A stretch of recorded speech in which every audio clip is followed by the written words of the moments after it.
వెళ్ళిపోతే ఎవ్వరిని నింద చేయడు. అందుకే మీకు నేను ఒక ఉదాహరణ చెప్తా చూడండి. నేను ఇందాక మీతో ఓ మాట అన్నాను, రాగము ద్వేషము అక్క చెల్లెళ్ళు, కోరిక ఎక్కడుంటుందో క్రోధం అక్కడ ఉంటుంది అని చెప్పాను. నాకు కోరిక ఉందనుకోండి, ఆ కోరిక తీరలేదనుకోండి, వెంటనే నేనేం చేస్తాను, నా కోరిక తీరకపోవడానికి వీడు కారకుడని ఎవడో ఒకడిని నేరస్తుణ్ణి చేసే ప్రయత్నం చేస్తాను. విమానం ఎక్కేశాను, చెన్నై వచ్చేసాను కాబట్టి సరిపోయింది. ఏ కారణం చేతనైనా నా విమానం తప్పిపోయింది అనుకోండి, నేను ఎక్కలేకపోయాను విమానం, అప్పుడు వెంటనే నేను ఇంకొక గంట ముందు బయలుదేరి ఉంటే, ఉత్తినే అక్కడ కూర్చుని కబుర్లు చెప్పకుండా వేళ పట్టున బయలుదేరి ఉంటే బాగుండుండేది అంటానా? అన్నాం. ఆ కారు బాగుండనప్పుడు వాడు ఎందుకు ఎక్కించుకోవడం నన్ను అంటే, తీసుకొచ్చిన వాడిను నేను వెడతాను మొర్రో అంటే కూర్చోండి కూర్చోండి కూర్చోండి అని కూర్చోబెట్టేసింది, వదిలేస్తే పోయేది. ఊళ్ళో అందరినీ నేరస్తుల్ని చేసి వాళ్ళ మీద కోప్పడతాను తప్ప, అయ్యో నేనెందుకు బయలుదేరలేదు అని అంటానేంటి? ఒక్కనాటికి అనను. ఎక్కడ కామం ఉంటుందో అది తీరనప్పుడు క్రోధం ఉంటుంది. క్రోధం ఎక్కడుందో మళ్ళీ అంతే, ఎవరిని పట్టుకుందాం, ఎవరిని దానికి బాధ్యుణ్ణి చేసేద్దామని చూస్తుంటుంది. అప్పుడు ఆలోచించవలసింది ఏమిటంటే, కచ్చిత్ పురుషకారంచ దైవంచ ప్రతిపద్యతే అంటుంది సీతమ్మ. నేను ఒక పని చేశాను, ఈశ్వరానుగ్రహం తోడు కాలేదు. తోడు కాలేదంటే ఏదో కారణం ఉంది, నా ఎందేదో దోషం ఉంది, నేను దిద్దుకోవలసింది ఉంది అని తన వైపు నుండి ఆలోచించాడు. ఎవరి మీద కోప్పడతాడు? ప్రశాంతంగా ఉంటాడు.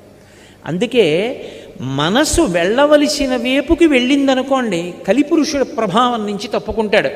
అలా మనసు వెళ్ళాలి అంటే తప్పకుండా జ్ఞాపకం తెచ్చుకోవలసినటువంటి విషయాలు, రోజు స్మరించవలసినటువంటి పేర్లు ఈ నాలుగు చెప్తూ నలుడి యొక్క కథని తప్పకుండా స్మరించండి అని చెప్పారు. నలమహారాజు గారి కథ మహాభారతంలోనే, ఆరణ్య పర్వంలోనే ఆ వచ్చినటువంటి బృహదస్యుడే ధర్మరాజు గారికి ప్రబోధం చేస్తాడు. నలమహారాజు గారి యొక్క కథ ఇప్పుడు నేను మీకంతా చెప్పడం ఎలా కుదురుతుంది? విహంగ వీక్షణంగా ఓసారి స్మరిస్తా, ఎందుకంటే కలిప్రభావం గురించి మాట్లాడుతున్నాను కాబట్టి. ఎందుకు చెప్పమన్నారు ఆ విషయాలు? ఎందుకు కలిప్రభావం చేయడు? ఆ కథకి కలికి ఏమిటి సంబంధం అన్న విషయం గురించి స్పృశించడానికి నేను కథ మీద విహంగ వీక్షణం చేస్తాను, పెద్ద వివరణ చేయకుండా.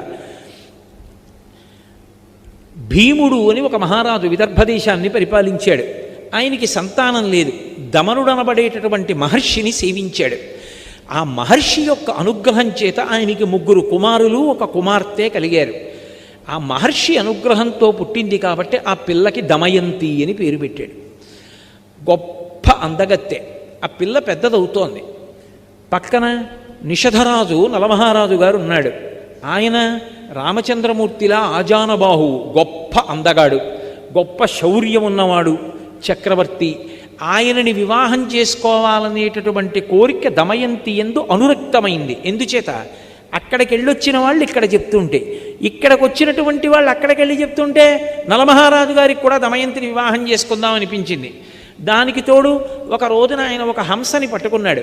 అదంది, నన్ను విడిచిపెట్టేసేయి, నీ గుణములు దమయంతితో చెప్పి నీ యందు అనురాగము కలిగేటట్టు చేస్తానంది. హంసని విడిచిపెట్టాడు. అది దమయంతి దగ్గరికి వెళ్ళి దమయంతికి నలమహారాజు గారి పట్ల అనురక్తి కలిగేటట్టుగా మాట్లాడింది ఆయన గుణాలు చెప్పి. దమయంతి అందే, అయితే నా గురించి కూడా నలమహారాజు గారికి చెప్పి ఆయనకి అనురక్తి కలిగేటట్టు చేయమంది. మళ్ళీ ఆ హంస వచ్చి దమయంతికి కూడా చెప్పింది. కొంతకాలం అయింది. ఇక్కడ ఈయన దమయంతిని వివాహం చేసుకోవాలనుకున్నాడు, దమయంతి నలమహారాజు గారిని చేసుకోవాలనుకుంది. తండ్రి స్వయంవరం ప్రకటిస్తానమ్మా, నీ కోరుకున్న వాణ్ణే నువ్వు వివాహం చేసుకోమన్నాడు. నలమహారాజు గారు బయలుదేరాడు. ఈలోగా దిక్పాలకులు కూడా 4 బయలుదేరారు. ఎవరు? ఒకరు దేవేంద్రుడు, ఒకరు అగ్నిహోత్రుడు, ఒకరు యమధర్మరాజు గారు, ఒకరు వరుణుడు. 4 కూడా బయలుదేరి దివ్యమైన రథాల్లో వెళ్ళిపోతున్నారు. కింద నలుడు కనబడ్డాడు. వాళ్ళు ఆకాశంలో రథం ఆపి కిందకొచ్చాడు ఇంద్రుడు. నలమహారాజా, దమయంతిని వివాహం చేసుకోవాలని మా 4 అనుకుంటున్నాం, ఎవరిని చేసుకున్నా పర్వాలేదు, నువ్వు వెళ్ళి రాయబారం చెప్పాలి. దమయంతిని మా నలుగురిలో ఒకళ్ళని పెళ్లి చేసుకోమని చెప్పన్నాడు. నలమహారాజు తొందరపడి మాట ఇచ్చాడు, మీరు ఏం చెప్తే ఆ ఉపకారం మీకు చేస్తానన్నాడు. ఇప్పుడు ఎదురొచ్చింది, అయినా మాట తప్పకూడదు కనుక ఎలా వెడతాను అంతఃపురంలోకి అంటే, నువ్వు వెడుతున్నట్టు ఎవరూ గ్రహించలేరు, నీకు ఆ వరం ఇస్తున్నామన్నారు.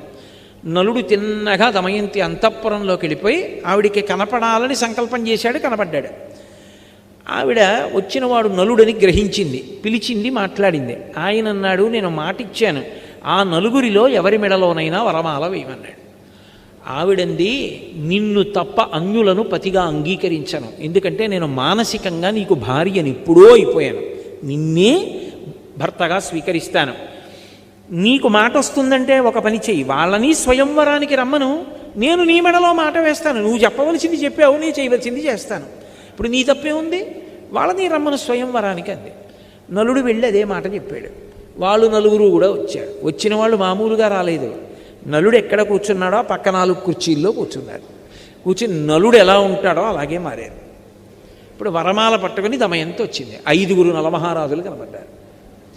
ఆవిడ తన భక్తి చేత దేవతల్ని ప్రార్థించింది.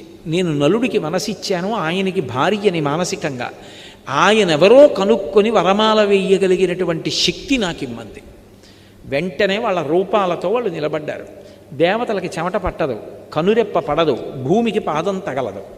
ఆవిడ గ్రహించింది. భూమికి పాదం తగులుతున్న నలుణ్ణి చూసి మెడలో వరమాల వేసింది. దేవతలు ప్రసన్నులయ్యారు. అమ్మా, ఎంత ధర్మాన్ని పాటించావు తల్లి, అందుకే నీకు వరం ఇస్తున్నావు. ఇంద్రుడు అన్నాడు, నువ్వు ఎక్కడ యజ్ఞం చేసినా నేను వస్తాను. అగ్నిహోత్రుడు అన్నాడు, నువ్వు సంకల్పం చేస్తే నేను వస్తాను. వరుణుడు అన్నాడు, నువ్వు ఉన్న చోట నీటికి లోటు ఉండదు, నువ్వు పిలిస్తే నేను వస్తాను. యమధర్మరాజు గారు అన్నాడు, నీ మనసు ధర్మమునందు ప్రవర్తించుగాక అన్నాడు. నలుగురు ఇంటికి తిరిగి వెళ్ళిపోతున్నారు వాళ్ళ లోకాలకి. కలిపురుషుడు ఎదురొచ్చాడు. కలిపురుషుణ్ణి చూసి వీళ్ళ నలుగురు అడిగారు, నువ్వెక్కడికి వెడుతున్నావు అని అడిగారు. దమయంతిని వివాహం చేసుకోవాలనుకుంటున్నాను, వెడుతున్నాను అన్నాడు. అంటే వాళ్ళన్నారు, దమయంతి స్వయంవరం ఎప్పుడూ అయిపోయింది నలమహారాజు గారితో, ఇప్పుడు నువ్వు వెళ్ళి ఏం చేస్తావన్నారు.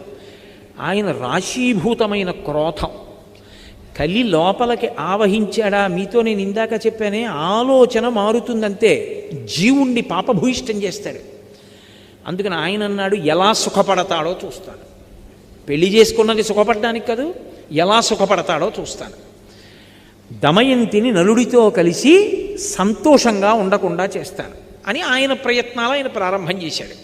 ఈలోగా నలమహారాజు గారికి దమయంతి యందు ఇంద్రసేనుడు, ఇంద్రసేన అని ఒక కొడుకు కూతురు పుట్టారు. ఆ రోజుల్లో పేర్లు అలా అన్నా చెల్లెలకి ఒకలా ఉండేట్టు పెట్టడం అప్పుడే ప్రారంభమైందిలా ఉంది. ఇంద్రసేనుడు, ఇంద్రసేన అని పేరు పెట్టారు. ఈలోగా కలిపురుషుడు నలమహారాజు గారి యొక్క జ్ఞాతి, పెదనాన్నగారి కొడుకు, ఆయన దగ్గరికి వెళ్ళాడు. వెళ్ళి ఆయన్ని కలుసుకుని, రాజ్యం అంతా నీకు వచ్చేట్టు చేస్తాను, నాతో రమ్మన్నాడు. ద్వాపరుణ్ణి పిలిచాడు, నువ్వు పాచికలలోకి ప్రవేశించు, నేను నలమహారాజులోకి ప్రవేశిస్తాను. నలమహారాజు యందు ధర్మమునందు అనురక్తి తగ్గి ఇతర విషయముల యందు అనురక్తి పెరుగుతుంది, అప్పుడు సర్వనాశనం చేస్తాను. బయలుదేరమన్నాడు. అందరూ బయలుదేరి వచ్చారు. వచ్చిన తరువాత నలమహారాజులోకి ప్రవేశించాలంటే అవకాశం ఏది? ఎందుకు ప్రవేశించలేకపోయాడో అక్కడ చెప్పాడు బృహదశ్యుడు. ఆయన ఎప్పుడూ పుణ్యం గురించి ఆలోచిస్తాడు, పాపమునకు వశుడు కాడు. ఇందాక నేను మీతో మనవి చేయడానికి కారణం అది. ఆయన కోపంతో ఆలోచించడు, ప్రేమతో ఆలోచిస్తాడు. అందుకు పరిష్కారం ఉంటుంది, తాను శాంతిగా ఉంటాడు. పుణ్యం గురించి ఆలోచిస్తాడు, నాకు పాపం వస్తుందేమో అని భయపడతాడు. అందుకని పాపచింతనతో కూడుకున్న పనివైపుకి వెళ్ళడు. ఎప్పుడూ జపం చేస్తూ ఉంటాడు. జపం చేస్తున్న వాడికి ఏమవుతుందంటే నాడీమండలం అంతా కూడా ప్రచోదనమై పరమశాంతిగా ఉంటాడు. ఇప్పుడు తపస్సు చేస్తూ ఉంటాడు, అగ్నిని ఆరాధిస్తాడు, మంచి విషయాలు వింటూ ఉంటాడు. అందుకని కలిపురుషుడు నలుడిలోకి వెళ్ళలేకపోయాడు. ఎక్కడో అక్కడ దొరకపోతాడా? ఇది పగంటే, ఇది కలిపురుషుడంటే. ఎదురు చూస్తున్నాడు. 2 బిడ్డలు కూడా పుట్టేశారు, అయినా ఎదురు చూస్తూనే ఉన్నాడు. సుఖపడకుండా చేసేయాలి. ఇప్పుడు ఒక రోజున మూత్ర విసర్జన చేసి నలమహారాజు గారు కాళ్ళు కడుక్కోలేదు. ఏదో అత్యవసరమైన పని ఉండి కాళ్ళు కడుక్కోకుండా బయటకు వచ్చాడు. మూత్ర విసర్జన చేసి కాళ్ళు కడుక్కోకపోతే వెంటనే అశౌచం వచ్చేస్తుంది. శమంతకోపాఖ్యానంలో అది చేస్తేనే కదా మరణించాడు ప్రసేనుడు. అందుకని కాళ్ళు కడుక్కోకుండా బయటికి వచ్చాడు. అపవిత్రంగా ఉన్నాడు కాబట్టి కలిపురుషుడు ప్రవేశించాడు. ప్రవేశించగానే ద్వాపరుడు వచ్చి జూదానికి పిలిచాడు. కలిపురుషుడి స్నేహితుడు. జూదమునందు అనురక్తి కలిగి జూదం ఆడదాం అంటే వద్దనకూడదు, రాజధర్మం అని వెళ్ళి కూర్చున్నాడు నలమహారాజు. ఎక్కడో అక్కడ ఆపగలిగేవాడు, కానీ కలిపురుషుడు లోపల ప్రవేశించేశాడు. ఎంత తీవ్రంగా ఆడాడంటే దమయంతి ఆ ఊళ్ళో ఉన్నటువంటి ప్రముఖుల్ని తీసుకుని ఎదురుగుండా వచ్చి బిడ్డల్ని పట్టుకుని నించుంది. ఉండడానికి ఇల్లు, తినడానికి తిండి కూడా లేకుండా పోతావు మహారాజా, వద్దు ఆపేయమని. ఆపకుండా ఆడుతూనే ఉన్నాడు, పందెం మీద పందెం వడ్డి. లోపల కలిపురుషుడు ఉన్నాడు, ఇక దేనికి వినడం. ఆ మూర్ఖత్వం వచ్చేస్తుంది ఆ కలిపురుషుడు పట్టేసుకుంటే. ఆ మూర్ఖత్వంతో ఆడుతున్నాడు. దమయంతి గమనించింది, ఇక ఆపడం ఇది కలిపురుష లక్షణం అని వార్ష్ణేయుడు అని సారథిని పిలిచింది. తన బిడ్డలిద్దరిని రథం ఎక్కించి పుట్టింటికి తీసుకెళ్ళిపోమంది. ఆపదొచ్చేసిందని ఆవిడ కనిపెట్టింది. అన్నీ ఓడిపోయాడు. ఓడిపోయి రాజ్యం తన దయాదికి అప్పచెప్పేసి తాను బయలుదేరి వెళ్ళిపోయాడు అరణ్యాలకి. ఇక్కడ ద్వాపరుడు రాజై ద్వాపరుడితో పాచికలాడాడు కదా, దాయాది రాజై కూర్చున్నాడు. ఊరి చివరకెళ్ళి 3 రోజులు భోజనం కూడా లేదు. అయినా చిత్రం ఏమిటంటే కొత్త రాజుగారికి కోపం వస్తుంది, పాత రాజుగారిని పలకరిస్తే అని ఒక్కడు వెళ్ళి పలకరించలేదు నలమహారాజుని. ఆఖరికి ఇద్దరూ కలిసి అరణ్యంలో వెళ్ళిపోతున్నారు నలదమయంతులు. ఆకలి, పైన పక్షులు ఎగురుతున్నాయి. పక్షులు ఎగురుతున్నాయి, పక్కన భార్యే కదా ఉంది, ఎవరూ లేరు కదా అని నా పంచె తీసి విప్పేసి పైకి విసురుతాను. ఆ పంచ పక్షుల మీద పడి బరువుకి పక్షులు కింద పడతాయి, ఆ మాంసం తిందాం దమయంతి అని బట్ట తీసి విప్పేసి పైకి విసిరాడు. ఆ పక్షులు బట్ట పట్టుకుని వెళ్ళిపోతూ పకపక పకపక నవ్వి, నిన్ను ఓడించడానికి కారణమైనటువంటి పాచికలం పక్షి రూపం ధరించాం, ఒంటి మీద బట్ట కూడా తీసేయడానికి. నేను ద్వాపరుణ్ణి మహారాజా, బట్ట కూడా లేదు తిరిగన్నాయి. ఏం చెయ్యాలో తెలియక దమయంతి కట్టుకున్న చీరే తాను చుట్టుకుని ఇద్దరూ కలిసి అడవిలో నడిచారు. పడుకున్నాడు ఒక చోట, ఒక శిథిల ప్రాంగణం దొరికితే పడుకున్నాడు. కలిపురుషుడు లోపల ఉన్నాడు కదా, ధర్మం తప్పిపోతోంది. ఏం ఆలోచించాడంటే, ఇంత గొప్ప భార్య, ఈమె కష్టపడుతోంది నా వల్ల, ఈమెని వదిలిపెట్టేయాలనుకున్నాడు. నేను వదిలేస్తే సుఖపడుతుంది. వదిలిపెట్టి బయటికి వెళ్ళాడు. మళ్ళీ ధర్మం గుర్తొచ్చింది, భార్యని వదిలిపెట్టకూడదు. మళ్ళీ వచ్చాడు, కానీ లోపల కలి. ఆ కలి ప్రభావానికి ఏం చేశాడంటే చెయ్యకూడని పని చేసేసాడు. అంత పెద్ద అరణ్యంలో భార్య చీర కొంగు చింపేసి ఒంటికి కట్టుకొని వదిలిపెట్టి వెళ్ళిపోయాడు. పాపం దమయంతి ఉండిపోయింది. అలా వెళ్ళినవాడు నలమహారాజా రక్షించు, నలమహారాజా రక్షించు అని కేకలు వినపడ్డాయి. గబగబా వెళ్ళి చూశాడు, పెద్ద పాము ఒకటి పడుంది. అవతల నుంచి అరణ్యం అంతా కాలిపోయి మంటలు వచ్చేస్తున్నాయి. వచ్చేస్తుంటే పాము అంది, మంటల్లో తప్పించుకోలేను, నువ్వే నన్ను ఎలాగోలా తీసుకెళ్ళి ఏదైనా నది ఒడ్డున పడయి, ఒళ్ళు కాలిపోతోంది మహారాజా, నేను కర్కోటకుణ్ణి, మహాసర్పాన్ని, మునిశాపానికి ఇలా పడిపోయాను, ఇప్పుడు కదలలేనంది. చిన్న పాము అయిపోయింది. దాన్ని ఎత్తి పట్టుకుని నది ఒడ్డుకెళ్ళి దింపబోతున్నాడు. ఒక్క 10 అడుగులు ఈ మహారాజా అంది. 10వ అడుగు వేశాడు, ఠక్కున కరిచింది. అది కర్కోటక విషం. ఆ విషం వల్ల వెంటనే కాళ్ళు చేతులు కురసైపోయి పొట్టివాడైపోయి భయంకరమైన ఆకారాన్ని పొందేశాడు. కర్కోటకుడి వంక తిరిగి అన్నాడు, ఉపకారం చేసిన వాడికి నువ్వు చేసే ఉపకారం ఇదా అన్నాడు. మహారాజా, నేను అపకారం చేయలేదు, నలుడిగా ఎలా తిరుగుతావు ఇంత కష్టంతో, నిన్నిప్పుడెవ్వరూ గుర్తుపట్టరు. ఋతుపర్ణుడి యొక్క రాజ్యానికి వెళ్ళి నీకు అశ్వహృదయం తెలుసు కాబట్టి గుర్రాలు పెంచి పోషించు, వెళ్ళిపోమన్నాడు. కానీ ఒక వరం ఇస్తున్నాను, ఎప్పుడైనా నువ్వు తలుచుకుంటే దివ్య వస్త్రం వస్తుంది, అది కప్పుకుంటే నీలో ఉన్నటువంటి నా విషం తొలగిపోతుంది, నీకు యథారూపం వచ్చేస్తుంది, రాజ్యం కూడా పొందుతావు, బయలుదేరమన్నాడు.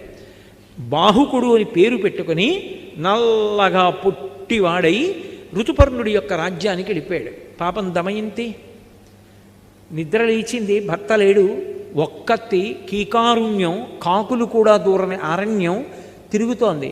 ఇంతలో ఎట్నుంచో ఒక పెద్ద కొండచిల వచ్చి పట్టుకుందావిడ. ఇక కొండచిలవ ఆవిడ్ని గ్రసించబోతుండగా ఓ కిరాతుడు వచ్చి కొండచిలవని సంహరించి ఈవిడ్ని కాపాడాడు. స్నానం చేసి వచ్చి సేద తీరింది. ఆవిడికి పళ్ళు తేనె ఇచ్చాడు, తిండి. అంతలో అతని యందు పుట్టకూడని కోరిక పుట్టింది. ఆమెని భార్యగా స్వీకరిస్తానని ఆమె యొక్క పొందు కోరాడు. వెంటనే ఆమె నేను మహాపతివ్రతనైతే వీడు నిలువున దగ్ధమగుగాక అంది. ఆ కిరాతుడు మరణించాడు.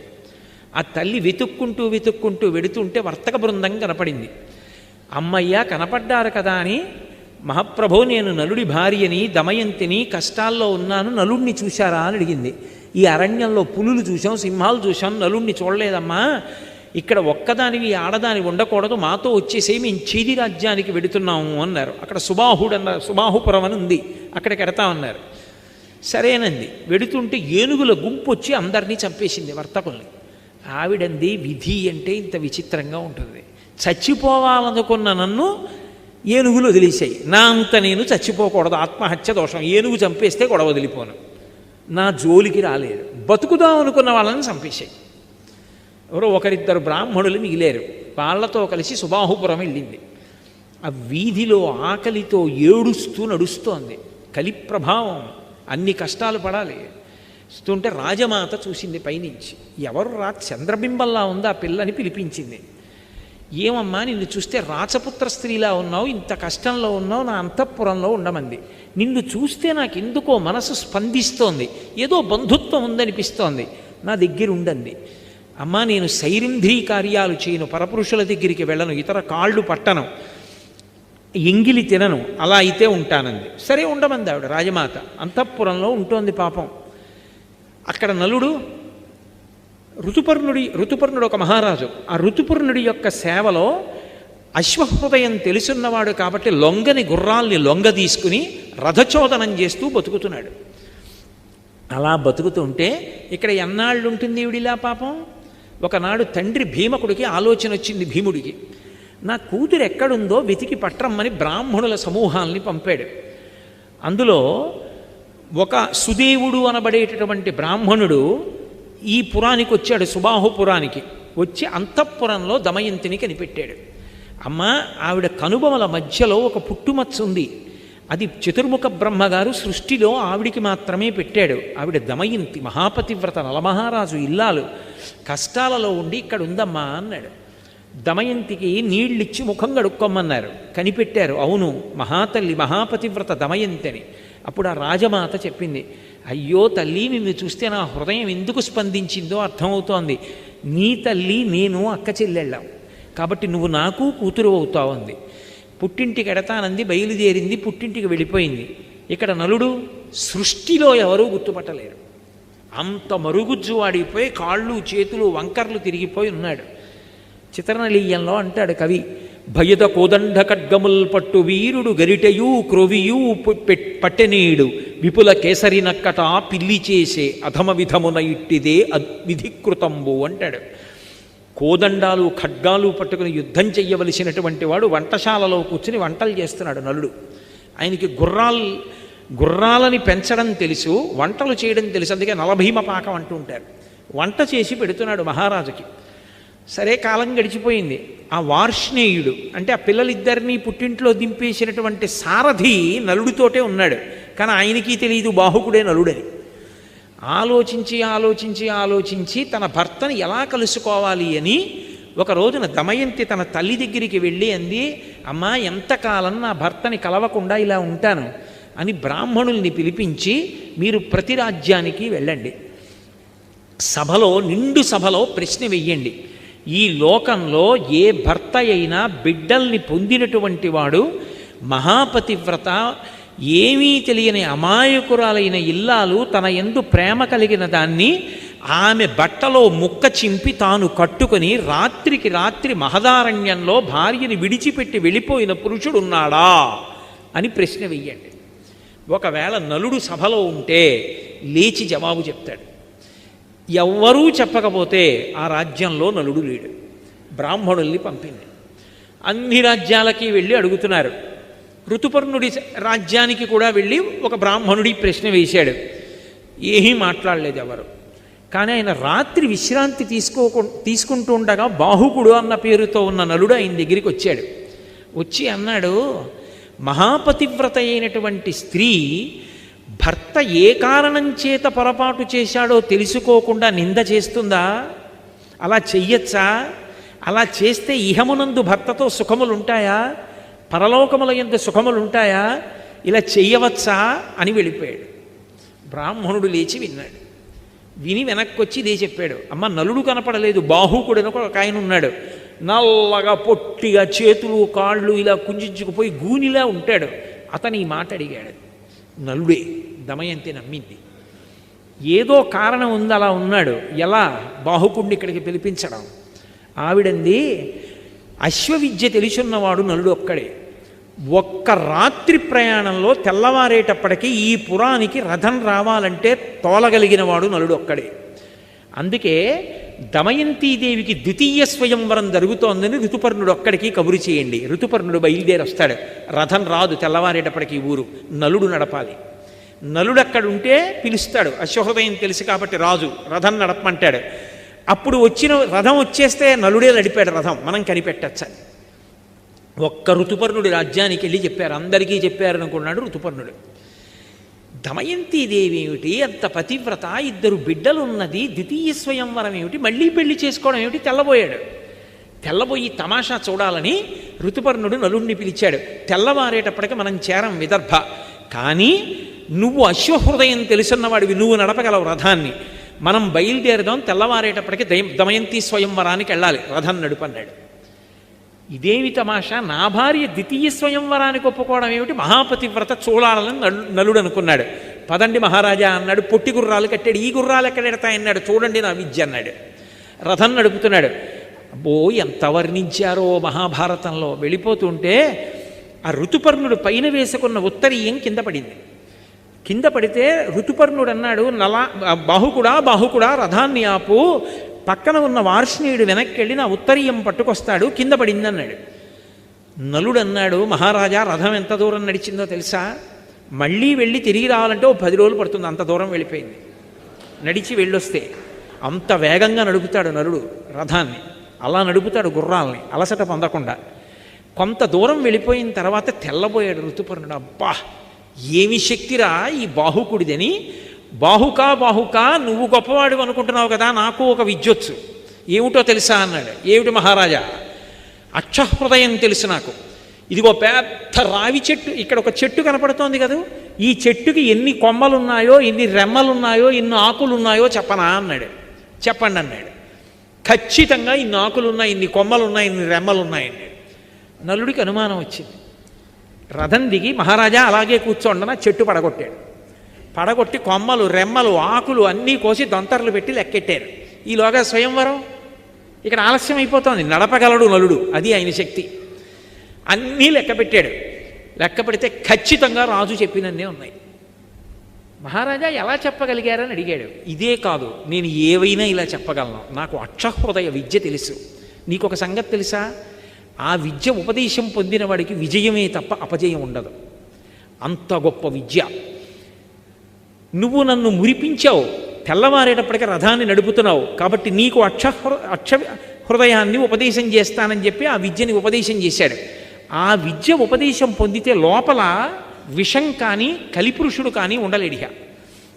ఆయన ఎప్పుడైతే ఆ విద్య ఉపదేశం పొందాడో నలుడు, కలిపురుషుడు బయటపడిపోయాడు.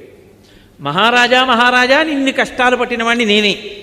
ఒకప్పుడు స్వయంవరానికి వస్తుంటే స్వయంవరం అయిపోయిందని నీలో ప్రవేశించి పాచికలాడించి బాధపెట్టాను, నన్ను మన్నించన్నాడు. నలుడు కత్తి తీసి నిన్ను చంపేస్తాను. అంటే నన్నెందుకు చంపుతావు?